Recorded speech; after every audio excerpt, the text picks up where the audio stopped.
Buonasera a tutti, benvenuti a Grand Central in questo secondo appuntamento dell'edizione invernale del Festival Letterario che ormai da oltre un paio d'anni anima i pomeriggi e le serate mestrine. Grazie a Mestre Mia, anche questa sera chi non può essere presente qui con noi ci può seguire da casa in diretta su Facebook. E quindi salutiamo anche il pubblico che ci sta seguendo online, grazie per essere con noi anche questa sera. Se volete commentarci sotto il video noi vi risponderemo in breve tempo, ecco. Questa sera sul palco siamo in tanti, siamo in più del solito perché oltre all'autrice che andremo a presentare e alla gentile moderatrice della serata, abbiamo anche due musicisti d'eccezione sul palco con noi che sono Matteo Tiraoro e Mauro Trevisan. Hanno creato questo duo semplicemente perché le iniziali del nome e cognome erano le stesse, vero? Confermate, altrimenti non sarebbe mai successo questo. Gli MT Duo, infatti, Matteo alla chitarra e Mauro al sax, intervalleranno, accompagneranno la presentazione del libro. Questa sera, infatti, siamo qui in realtà perché? Per conoscere Sonia De Lazzari, alla mia destra, autrice del libro. Conoscerò Mark, non si sa perché alla fine c'è un K puntato, non si sa chi sia questo Mark. Non lo dico, lo scopriremo durante la serata. Sonia ha autopubblicato l'anno scorso questo libro, so che c'è sia in lingua italiana che in lingua inglese, quindi vuol dire che ha una portata abbastanza importante e questa sera lo andremo a sviscerare assieme a Francesca Gottardi. Ciao Francesca, alla destra di Sonia, a cui ho chiesto gentilmente se voleva collaborare con noi per questa serata. Dato che parleremo di musica e saremo un po' calati nell'atmosfera degli anni '80, ero sicura che Francesca poteva essere la persona giusta, in quanto anche lei è musicista e per quanto giovane ha vissuto gli anni '80 da protagonista, insomma, come tutti noi, no? Siamo giovani ancora, ma eravamo un po' più giovani negli anni '80. Quindi passerei subito la parola a Francesca e vi auguro a tutti un buon ascolto. Ci vediamo più tardi.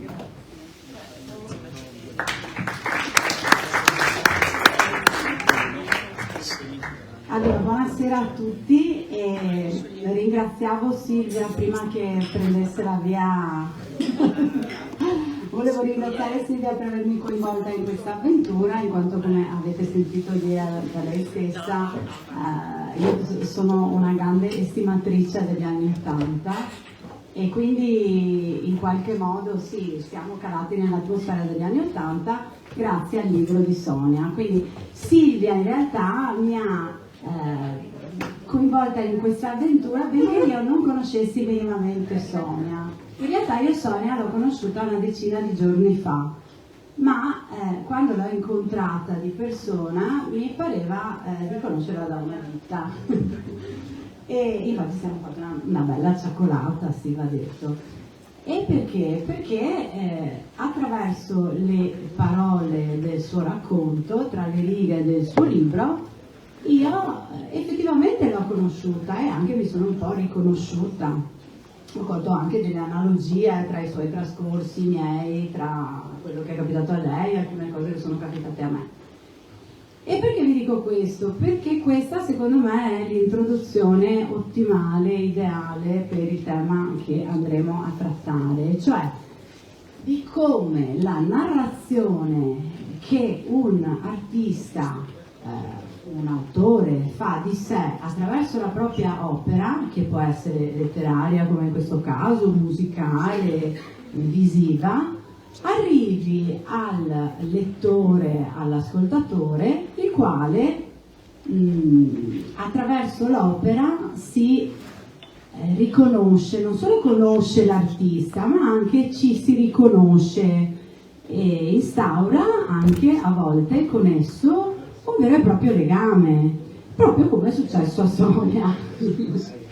E quindi adesso lei ce lo racconterà, però non voglio entrare nel vivo del racconto senza prima fare la marzullata, cioè la domanda di rito, anche perché questa domanda in realtà riguarda, va a toccare un periodo che secondo me è davvero particolare, per usare un grande eufemismo, e che ha segnato pesantemente la vita di tutti noi. La domanda è: come e soprattutto quando ti è venuta l'idea e poi hai realizzato la scrittura di questo libro?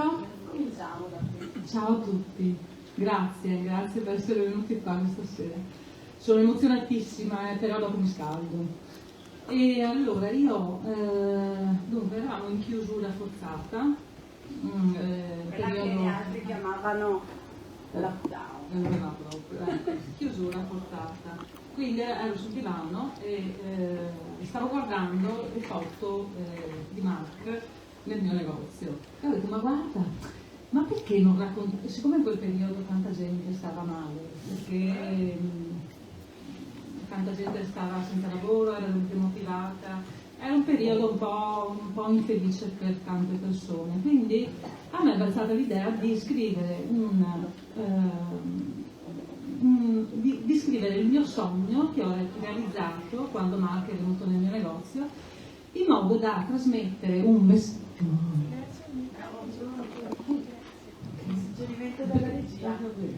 Perché aspetta, avevo perso il filo. Per trasmettere un messaggio di incoraggiamento nel mantenere vivi i propri sogni, perché solo mantenendoli vivi e nutrendoli tutti i giorni i sogni si possono realizzare, bisogna crederci. E quindi ho detto, ma perché non scrivere un racconto e far conoscere alle persone che i sogni si possono realizzare? Perché no? Bene, allora cominciamo. Allora ho iniziato a scrivere quel giorno che Mark è entrato in negozio. Però poi ho detto, ma aspetta un attimo, però è cominciato prima questo discorso con Mark, no? Avevo 16 anni. Io Mark l'ho sentito la prima volta, avevo 16 anni. E il mio primo festino, e stavamo ballando con Bob Marley, i Madness, in Police, e a un certo punto arriva questo lento, c'è un ragazzo che mi piaceva, 16 anni, e viene a invitarmi a ballare, no? Mi prende la mano e mi porta a ballare. Però io proprio, quando ho sentito sto lento, sta musica, la chitarra, la voce, proprio questo ragazzo proprio non mi interessava niente, e sentivo la voce e la chitarra ed ero concentrata sulla voce e la chitarra e ho detto, mamma mia, chi è sta voce? Vorrei farvi notare la bellezza di quello che sta dicendo Sonia, no? Cioè immaginate questo 1981 scantinato, poster di Bob Marley col trombone, patatine, birrette, no? Tutti questi adolescenti, spuzza da suolo, ormoni, le prime tocciate, queste cose qua, no? E Sonia al primo approccio, no? Al primo ballo, al primo così strusciamento, e lei a cosa pensa? Sto povero cane di sto ragazzo, zero proprio, no? Lei sente le note di Romeo e Juliet. Romeo e Juliet. Se volete facciamo sentire un pezzetto. Certo.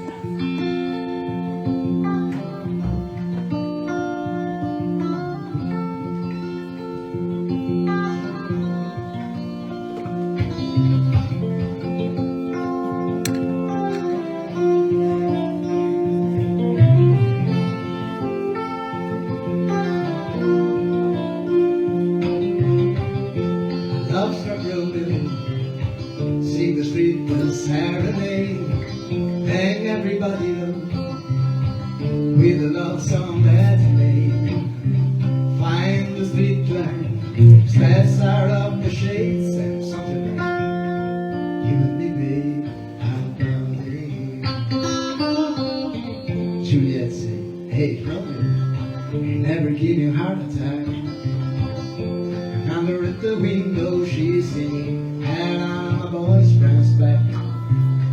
should come around here and sing after people like that. Anyway, what you gonna do about it? Juliet, with eyes was flooded from the start, and I bet, and you exploded in my heart, and I forget the movie song. And you're gonna realize it was just the time was wrong, Juliet.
Massaggio proprio, grazie, grazie mille.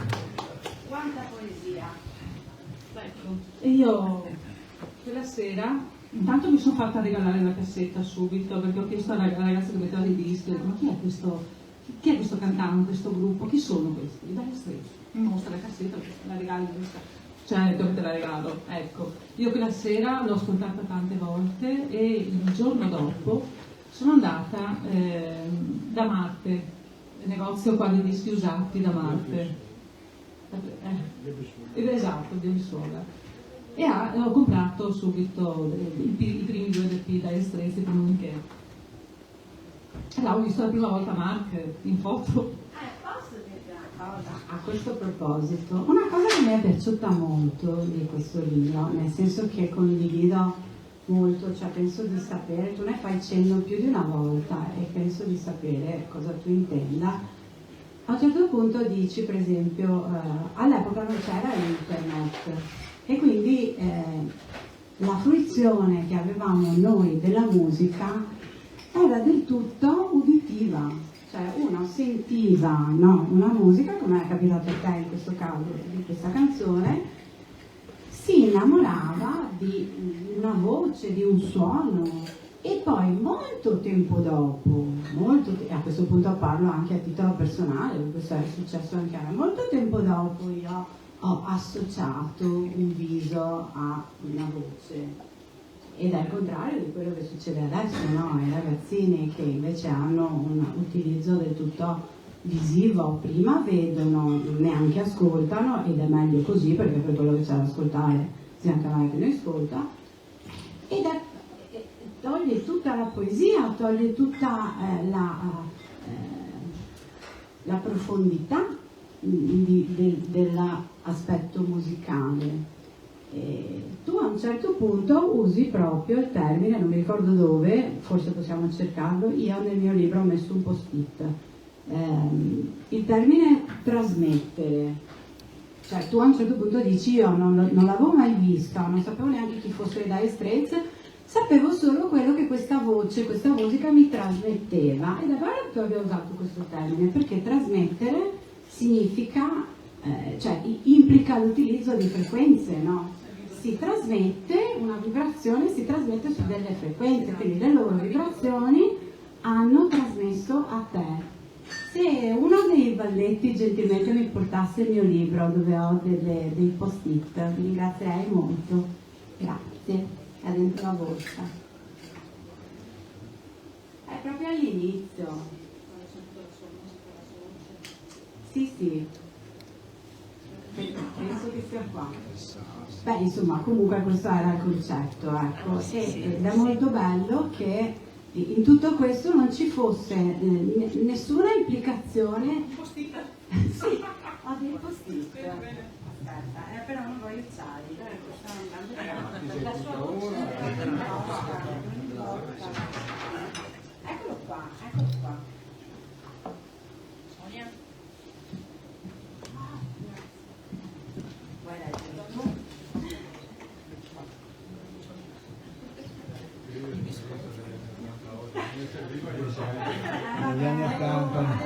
Negli anni 80 leggevi sempre.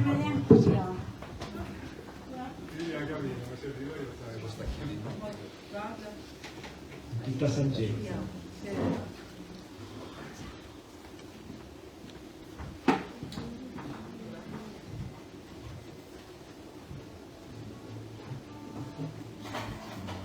Poi ho le foto anche del primo evento, perché mi sono fatta, per fortuna c'era un amico che mi ha detto fammi un po' di microfono.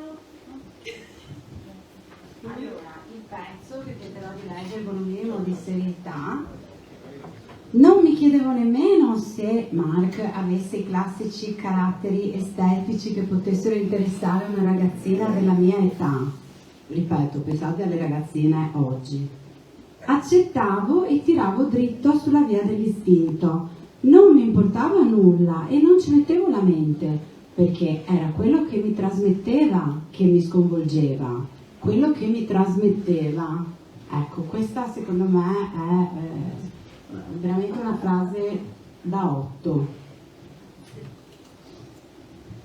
E in effetti mi trasmetteva che mi arrivava un pugno allo stomaco e Andrea, ciao, Andrea Nave, è il mio pasticcio. ma dai, Sì. dai, Bobo. E mi arrivava un pugno allo stomaco e le lacrime cominciavano a scendere. Non capivo perché, però mi succedeva sempre, ogni volta che vedevo, che sentivo la sua musica e sentivo la sua voce, la sua chitarra o vedevo una sua foto, che all'epoca le foto le vedevo solo nei giornaletti Dolly, Ragazza In e quei giornaletti là per ragazze, no? Avevo il poster dentro l'anca del mio armadio e tutte le mattine mentre mi vestivo guardavo il poster, guardavo i suoi occhi e dicevo Mark, esci. Mark, vieni da me, Mark, quando vieni? Mark, esci. E poi è venuto. Poi sì. E io lo sognavo sempre, insomma, di giorno, di notte lo sognavo proprio, facevo dei sogni proprio animici, mano nella mano, occhi negli occhi, ci abbracciavamo, mi faceva dediche, sogno con Mark, mi fa la dedica con amore a te Mark. E così, 16 anni fino ai 30, finché non è entrato in negozio. Raccontaci del tuo primo incontro. Allora, in realtà non c'ero io in negozio mio. A parte che prima di questo incontro sono successe delle cose che mi hanno fatto capire che ero sulla strada giusta per qualcosa di meraviglioso, di magico.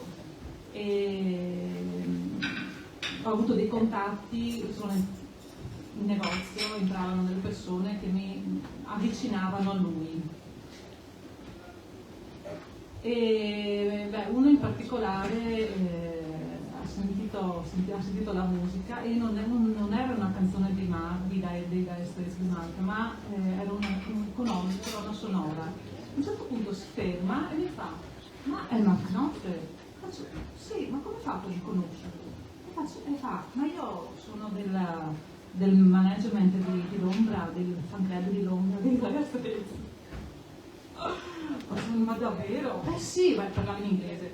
Ma davvero? Eh sì, ti manderò la foto sua. E infatti dopo un po' di giorni mi è arrivata la sua foto con l'autografo, prestampato però per me era già, figurati, capito?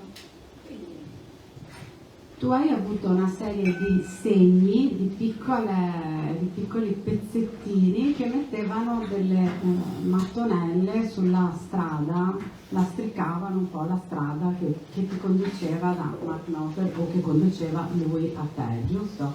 E poi ci aiuterai a capire che cosa possano voler dire. Cioè, se c'è, il titolo del tuo libro è, il sottotitolo è Ho realizzato il mio sogno grazie alla legge di attrazione, quindi poi ci dirai che cosa significa per te aver avuto tutti questi input, okay, che forse hai attirato a te in qualche modo, no?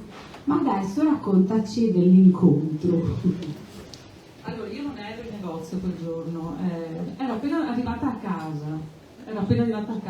A quell'epoca non c'erano i cellulari, quindi sono arrivata a casa, ho messo giù la borsa, abitavo a Venezia e squilla il telefono.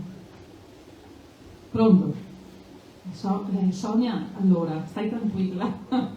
Era mia sorella, stai tranquilla. Già cominci così. Cosa c'è? Niente, allora, ero al telefono.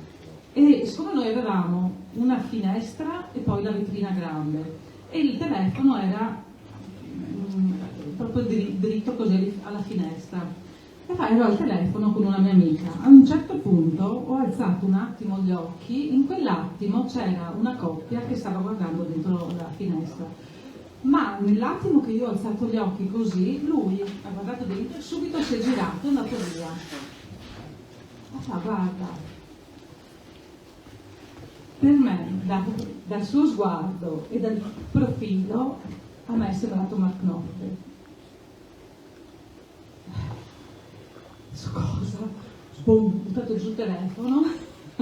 Mi fa, vieni subito perché io sono uscita per vedere se era lui, per assicurarmi. Ma loro sono entrati alla Colomba, al ristorante La Colomba. Di fronte al negozio c'era il ristorante La Colomba. E vieni subito, muoviti. Ho buttato giù il telefono in 5 minuti. Camminavo così a terra e sgomitavo tra i turisti. Sono arrivata, neanche in negozio, sono andata dritta in ristorante perché c'erano i camerieri che mi aspettavano, perché volevano sapere se era lui o no, avere la conferma. Siccome li bombardavo tutti i giorni con la musica di Mark, e uno una settimana prima si è fermato in negozio e mi fa, ma Sonia, ma sempre questa musica ascolti, ma sempre Mark. Ehi, che sia domani o tra 10 anni, io Mark lo conoscerò.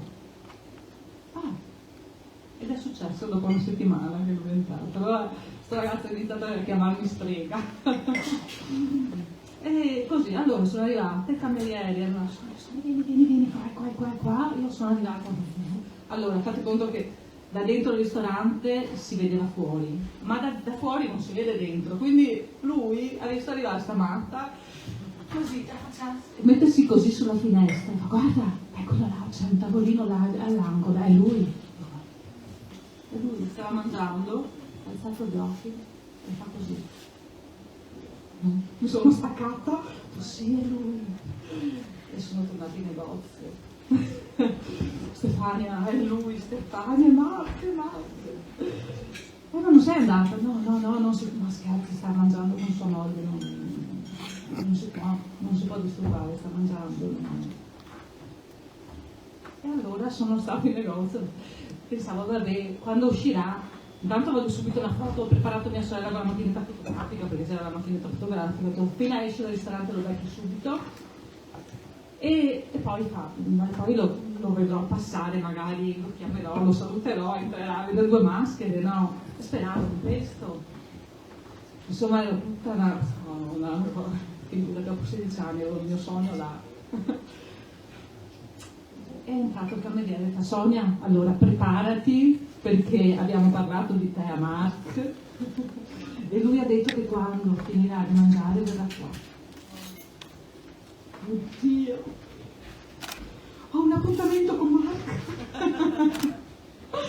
Oh madonna Mark, oh, guarda, io quel momento non mi ricordo, io sudavo, avevo le mani fredde, sudavo e avevo proprio un tumulto di emozioni, cioè, era il mio sogno dopo 16 anni, era là. E così è successo. Allora lui è uscito dai ristoranti, la sorella ha fatto una foto meravigliosa e che lui, mentre lui sta guardando dentro la mia vetrinetta. È arrivato alla porta e io sono andato incontro.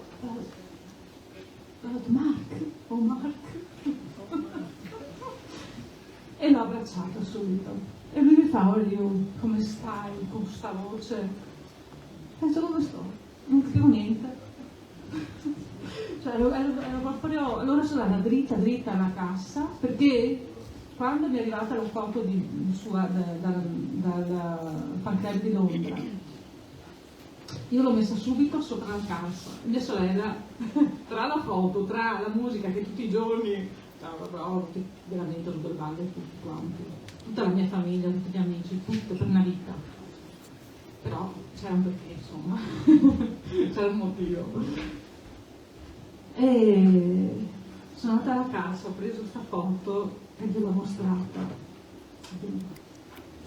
Hai una penna nera? Ho preso la penna nera e mentre lui scriveva io sono andata da sua moglie a chiedere scusa, a scusarmi insomma con lei per tutta l'euforia che avevo, cioè tutto il casino che avevo combinato in un negozio, ero agitata, no? E quindi le ho chiesto scusa. E poi Mark mi fa sogno. E sono andata da lui mi ha letto la dedica, ci sono tutte le foto dentro comunque. Mi ha letto la dedica e mi ha scritto a Sonia, how nice to meet you at last. At last. At last. Ok, non capivo. At last, 3 volte. At last.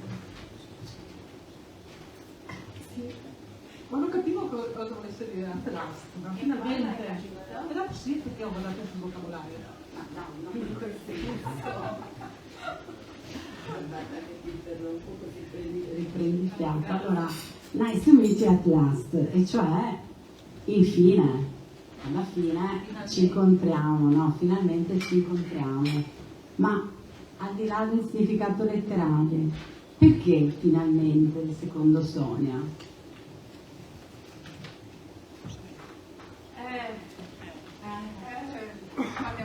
Allora, devi anche qualcosa di più forte e raccontaci della legge di attrazione, di come secondo te la vita ti ha preparata a questo incontro. Allora, io della legge di attrazione non sapevo nulla. Io ho scoperto di aver vissuto la legge di attrazione durante la stesura del libro. Perché così mi sono accorta, dico, guarda caso, guarda, io per tutti quegli anni, in quei 16 anni, io l'ho sognato giorno e notte, alla fine lui è entrato nel mio negozio, quindi che cosa è successo? E là ho collegato al discorso della legge di attrazione, perché all'epoca non si conosceva la legge, non si sapeva nulla, non c'erano tutte queste informazioni, non c'era niente. Però in effetti ho capito che la mia emozione, perché l'universo ti manda quello che ti serve per il tuo percorso evolutivo. Quindi nel mio destino c'era Mark, c'era questo incontro, perché altrimenti non sarebbe successo. Cioè, per quanto io l'avessi chiamato, tanta gente mi dice, Madonna, beata te, sai quante volte io l'ho pensato, l'ho sognato, l'ho chiamato, ma non è venuto. No, non era nel tuo destino, era nel mio destino. Ah dai, sì, grazie. Beh, io ho pensato che c'è un brano molto romantico che si addice molto, insomma, un po' a questo racconto, no?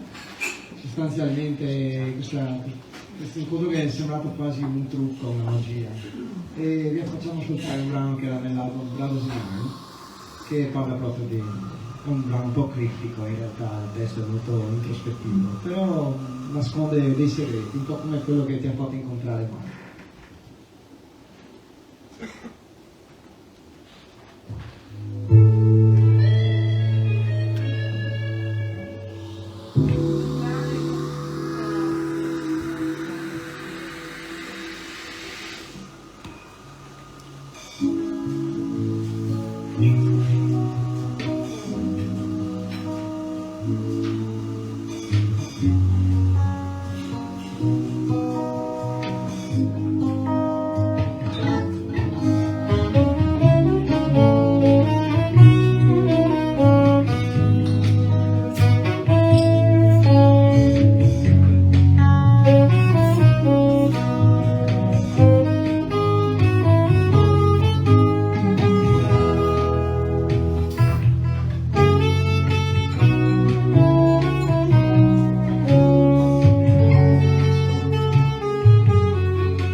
Sonia, allora, senza spoilerare tutto il resto del contenuto del libro di Sonia, insomma, tanto siamo già arrivati a metà, a una buona metà, a me ha colpito il titolo di un capitolo, no? In cui tu dici, si vive una volta sola? È una domanda a cui nessuno sa rispondere chiaramente, no?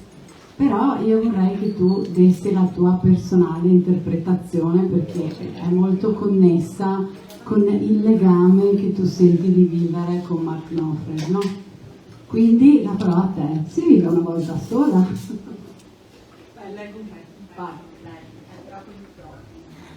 Però comunque Silvia, mai più un microfono per due, musicisti zitti e microfoni a qua.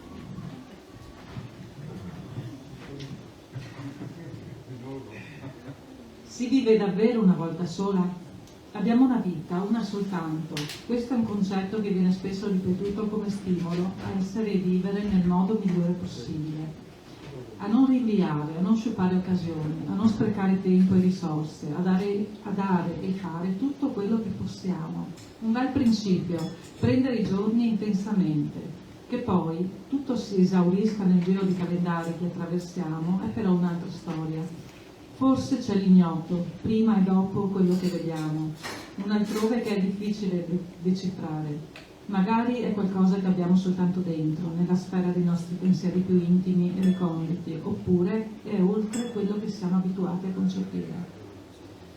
Il sogno che ho raccontato è in quella inafferrabile dimensione senza tempo, che può farci dire che di vite ne abbiamo più di una. Io difendo con vigore la verità di tutti gli anni che ho srotolato qui come una passatoia. La difendo perché mi piace l'idea di una realtà che esce da qualsiasi percorso. Eppure non è fantasia. Almeno in qualche misura è successo quello che ho tanto sognato. Conoscere Mark Knopfler, la persona che è diventata parte di tanti miei sogni, spirito di tanti miei pensieri e contatto di anime in tanti miei sogni. Non solo musica per le mie orecchie, lui è stato di più, molto di più. Forse la materializzazione dell'insondabile. A chi potrebbe interessare un sogno che si realizza? A tutti, proprio a tutti. Perché dare una chance ai nostri sogni significa seguire se stessi, concedersi la possibilità di essere felici, almeno per un attimo, o come direbbe Mark, a plus. Ecco, finalmente.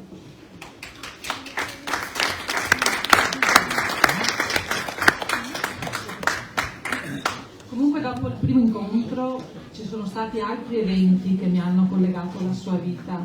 Ecco perché ho deciso anche di scrivere un libro, altrimenti sarebbe stato il racconto di un incontro così bello, per quanto bello sia, però sempre un evento così. Invece ci sono state altre occasioni che mi hanno collegato alla sua vita, quindi... E durante la stesura del libro mi sono arrivate tutte le risposte che aspettavo da 40 anni, sul perché io provassi e provo ancora tutte queste forti emozioni quando sento la sua voce e vedo i suoi occhi. Sonia è emozionata, fa molta tenerezza che sia così emozionata ancora dopo tutto questo tempo e direi che è vero amore, oserei dire che è vero amore animico, platonico, quello che vuoi, però insomma questa è sicuramente una dimostrazione, è la cosa che dicevo all'inizio, no? Quando l'opera di un artista ti mette talmente in contatto con lui che crei un legame che a volte porta anche con sé degli sconvolgimenti emotivi, ecco, e quindi tutto questo mi fa molto... Portiamo qualcosa di strong alla fine, non lo so, un whisky doppio, boh, sta bene. Sì, infatti sono bellissime, certo. Allora, non volevamo aggiungere altro in termini di racconto della storia del libro, altrimenti lo spoileriamo tutto, a meno che tu non voglia raccontare altro, ma se c'è qualcuno che ha delle domande, siamo qua, è qua. Io, grazie. Visto quegli anni che insomma facevamo cose strane, no? Erano anni... Tipo, tu cosa facevi? Cose strane? Non te lo dico. No, azzardavamo, ci piaceva azzardare, si partiva, si viaggiava da soli, si scappava di casa. Che bellezza. No, autostop, brava. E in quegli anni lì mi sarei anche aspettato che tu magari fossi partita per Londra, no? Sai, quando ci si mette alla ricerca e a caccia di una persona. Anzi, la Sonia è anche scappata via a un certo punto da Mark. Sì, sono scappata via. Ho avuto un'occasione di incontrarlo a Quelli che calcio. Mi avevano invitato. Allora io facevo parte di questo fan club di Firenze. Anche qua un'altra sincronicità che mi è successa è venuta prima degli incontri in negozio. E quindi avevo conosciuto Giancarlo Passarella, che è il fan club, il fondatore dell'unico fan club italiano dei Dire Straits. E quindi lui, quando i Dire Straits venivano in Italia, lui li seguiva dappertutto perché era a contatto proprio con Marco. E quindi non più passo il filo, aspetta. Ecco, a un certo punto Mark era ospite a Quelli che calcio nel 2000. E quindi Passarella aveva avuto la possibilità di chiamare di partecipare con 5 dei fans, insomma, del fan club. E io ero la più attesa di tutti perché avevo avuto questo meraviglioso incontro con Mark, no? Quindi mi aspettavano, non sono andata. Ma non posso dirlo perché c'è scritto nel non ci sono andata. Però, se posso dire una cosa, lei non è andata a Londra da Mark, ma il suo libro è arrivato a Mark, vero? Mi ha raccontato Sonia. Mark ha tutte e due le copie, sia in italiano che quelle in inglese, e so che l'ha letto, perché ho avuto contatto con il suo braccio destro, Guy Fletcher, il tastierista del Dire Straits. Ci siamo scambiati delle mail. E quindi lui mi ha confermato che l'ha ricevuto, anche perché c'è anche Guy Fletcher dentro all'interno del libro, perché mi ha aiutato a fare avere un regalo a Mark durante un concerto a Udine. E quindi ecco, lui ha avuto sia la copia in italiano, perché è andata una mia amica a Londra l'anno scorso e è andata al suo studio di registrazione, lui era dentro, stava registrando ma non poteva interrompere, e la consigliavo anche il video su Facebook, c'è anche il video della consegna. E poi anche la copia in inglese gliel'ho spedita.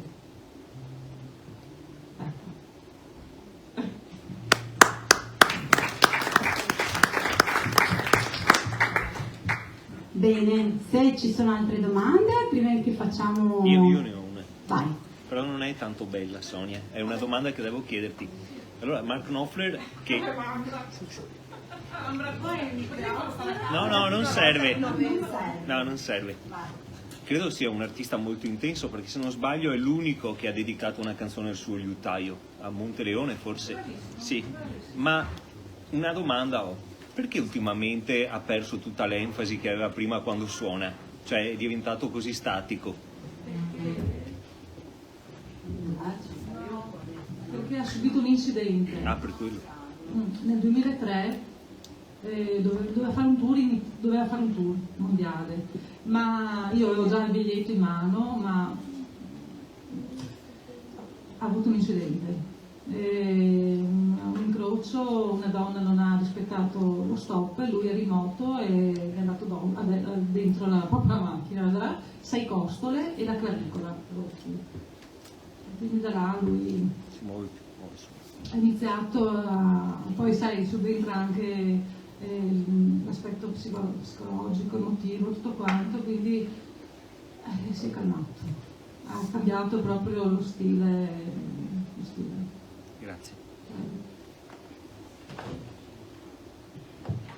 Però è sempre molto bravo, molto no, trascinante nonostante tutto, giusto?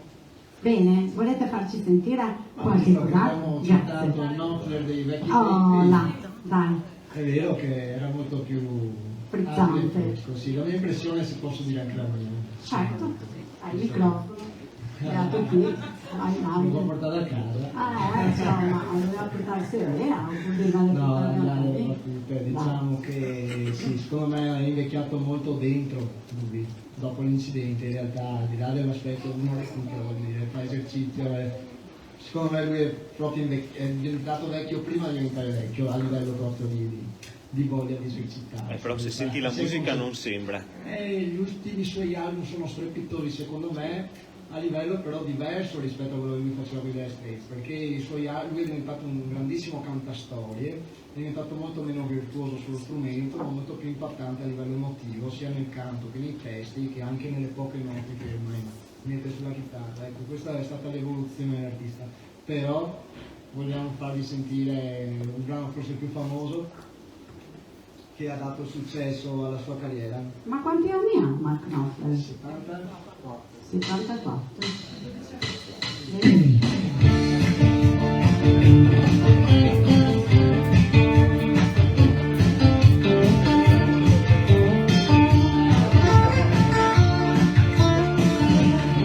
You get the shiver with the dark, it's raining in the park, meantime. Cloud on the river is loving your whole everything. And it's going mixing, double four time. You're feeling right when you heard the music ring.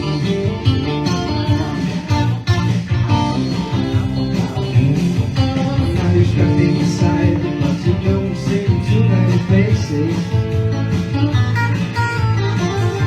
How many got to rain into the chairs go round? Competition in other places.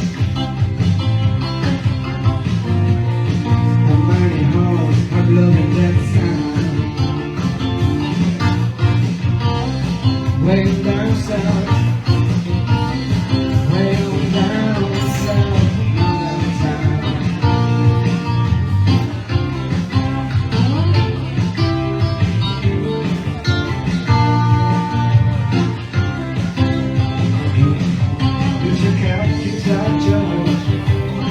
He knows all the code.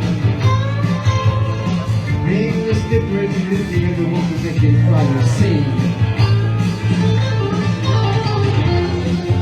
And no guitar is all he can afford. When he gets her on the light to play his thing.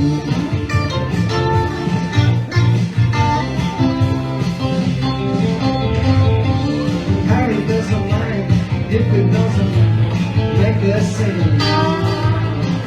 18 time Jones is going on the rain. He could play the honky tonks like anything. Setting it up for Friday night. With the Sultans, with the Sultans, no street.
We got the Sultans, we got the Sultans in our street.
Grazie mille, grazie infinite.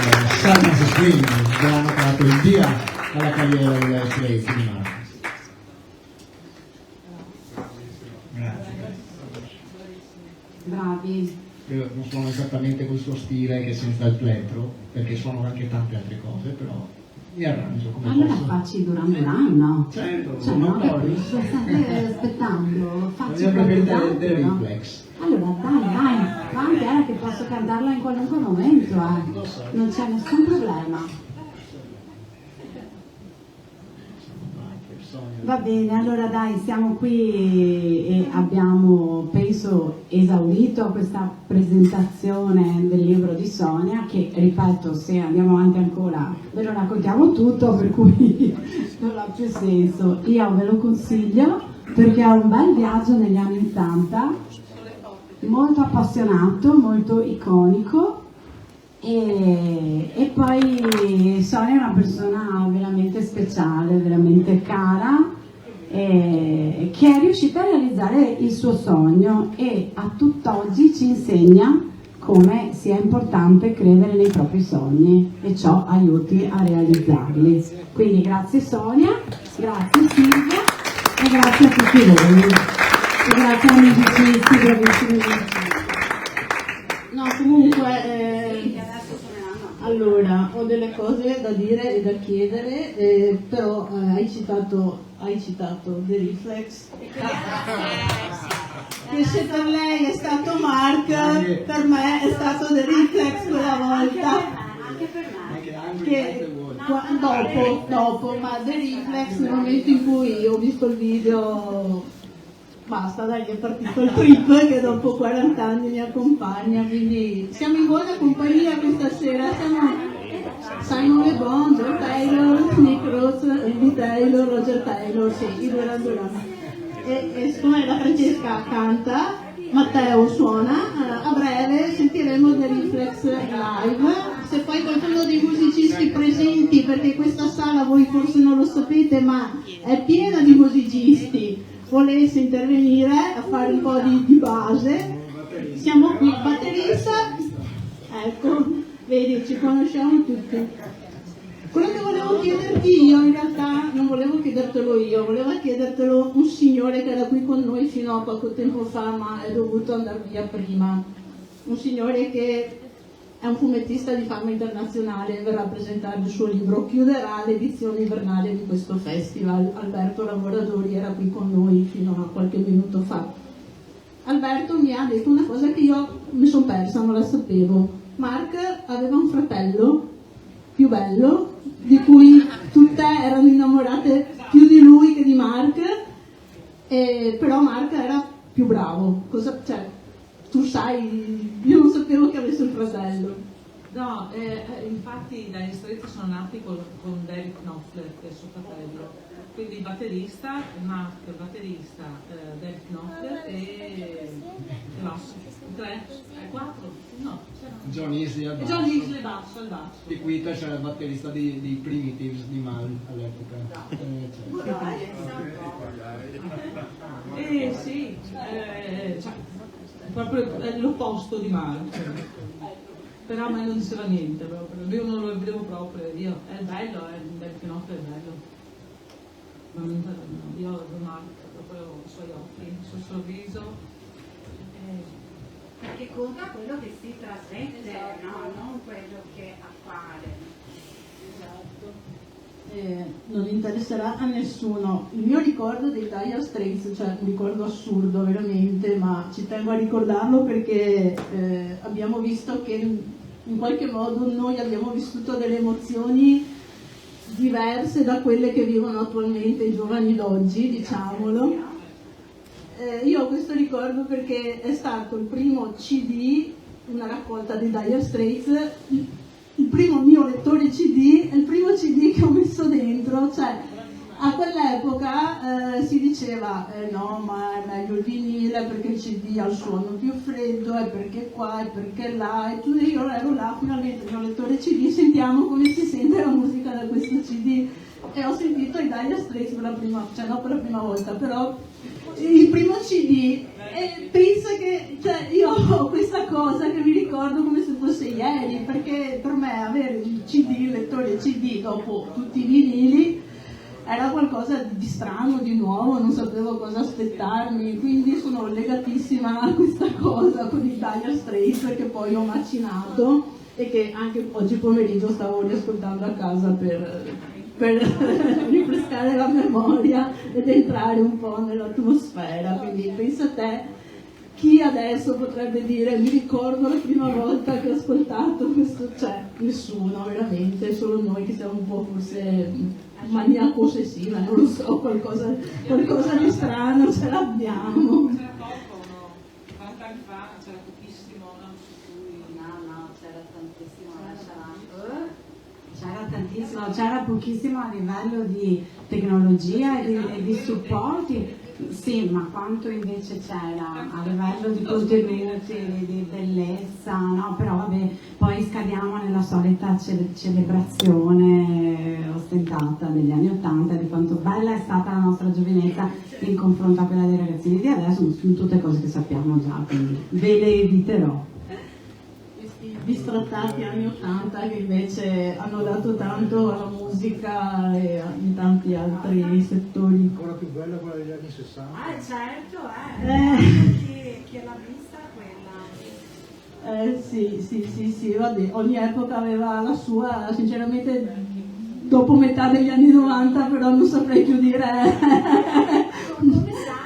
Nel 94 per me si è fermato un po' tutto, penso per molti di noi, quindi chissà, vabbè, staremo a vedere, c'è tempo, abbiamo tanto tempo davanti, vedremo dell'altro.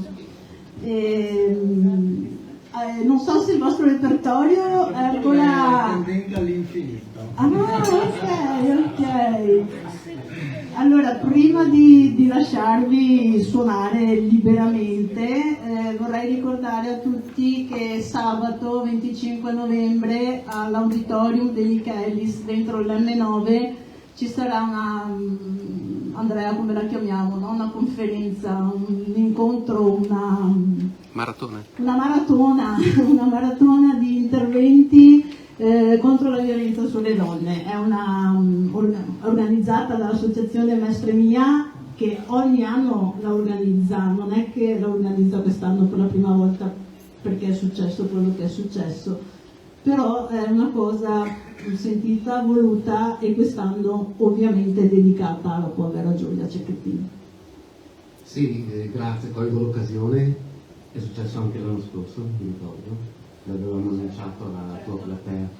Sabato 25 novembre si ricorda, è una giornata che ricorre in tutto il mondo a livello internazionale, è la giornata internazionale per l'eliminazione della violenza contro le donne, combinazione in questo periodo le cronache ci stanno dando dentro per il passaggio che è successo, e dunque questa maratona, che è la quarta edizione, sarà dedicata a Giulia Cecchettin.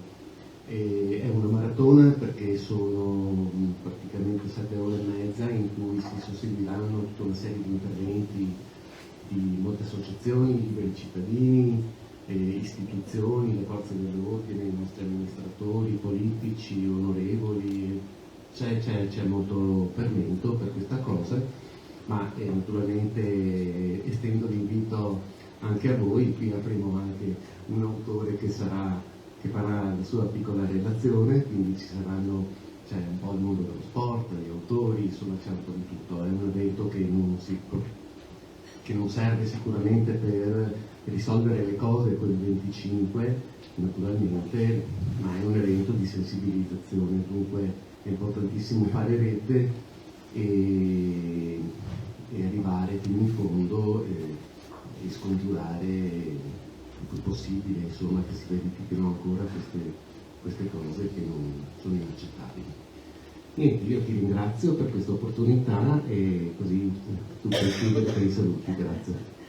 Grazie a te Andrea, infatti so che ci sono molti scrittori e partecipanti del festival che saranno presenti anche il 25 novembre, quindi mi fa piacere anche che si sia creata questa sorta di interconnessione tra di noi. E invece qui a Grand Central noi ci rivedremo mercoledì prossimo, il 29 novembre, con Antonella Bontae e il suo saggio dedicato a Silvia Businello Toro, che è la fondatrice della Libreria delle Donne, che forse qualcuno di voi ricorda, a Mestre tra la fine degli anni 90 e i primi 2000, forse neanche, forse è arrivata fino al 2000. È stata proprio la fondatrice di questa libreria molto particolare e Antonella ci racconterà la biografia di Silvia, questa cosa la settimana prossima, quindi vi aspetto. Per chi volesse è possibile acquistare il libro di Sonia, qui lo vedete al tavolino nostro a fianco, per cui l'occasione buona per farselo autografare e dedicare, visto che Sonia è qui questa sera. A fianco c'è il tavolino del book crossing, perché ricordiamo che da questa edizione sarà possibile effettuare il book crossing. Cosa vuol dire? Ognuno può portare un libro suo da casa, un libro usato di seconda mano, e scambiarlo con i libri che trova qui a disposizione, così creiamo un po' di divulgazione letteraria, ancora di più di quello che già facciamo qui con questi incontri. Io aspetto dei Reflex, ma nel frattempo lascio agli MT Duo continuare con il loro repertorio, ringraziandoli tantissimo della collaborazione, della presenza, e ricordando che il signor Matteo Tiraoro non è solo un musicista, è anche uno scrittore, perché è incredibile, ma qui c'è veramente un'interconnessione pazzesca. Matteo ha presentato il suo libro nell'edizione invernale, la prima forse, quindi non l'anno scorso ma 2 anni fa, ed è un piacere ritrovarlo qui nelle vesti di musicista, insomma. Grazie a voi per l'ospitalità, siamo qui però per Sonia De Lazzari. Esatto, no, beh, certo.